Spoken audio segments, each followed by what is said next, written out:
A man sparking danger at a South Florida Jewish center, but the vehicle involved would not be the only thing taking damage. The fire is spreading to the building, and although the rabbi's vehicle was burned, he is thankful no one was hurt. Grainy surveillance video shows the moment a man set fire to a vehicle and air conditioning unit behind the Las Olas Jewish Community Center Saturday morning. This is the most important thing, that nobody was hurt. It could have been much worse. Could have been an hour later when the building would have been packed with people, and could have been a couple hours earlier, middle of the night, and nobody would have noticed it, to call 911 and the entire building would be gone. Rabbi Slavatiki says he's grateful for the outpouring of support at a stressful and scary time. On Saturday, I don't use my cell phone.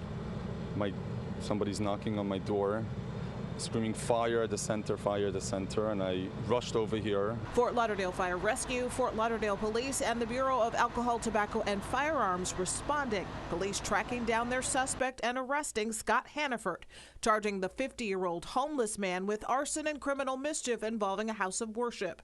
Police say he has mental illness, and at this point in their investigation, they don't believe it is a hate crime. Court finds probable cause. He refused to appear in court Sunday.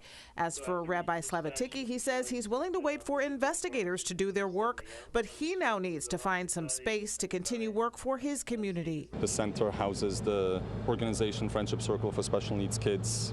Every day there's a life skill program, young adults with special needs who come here. This is their home away from home. This is something that will have an impact for a very long time on so many people. The fire destroyed a vehicle and this community's sense of security, but Rabbi Slavatiki says this prayer book is a symbol, and he will continue trying to bring light and purpose to Fort Lauderdale. And the vehicle was completely destroyed, burned, couldn't recognize the interior of the vehicle. And as they pulled out the vehicle, the police officer said, I noticed a blue prayer book between the two seats, untouched. And I think this was a hug from God.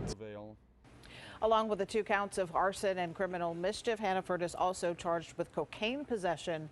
A neighboring church offering its sanctuary for Chabad services. The rabbi held Sunday services at his home.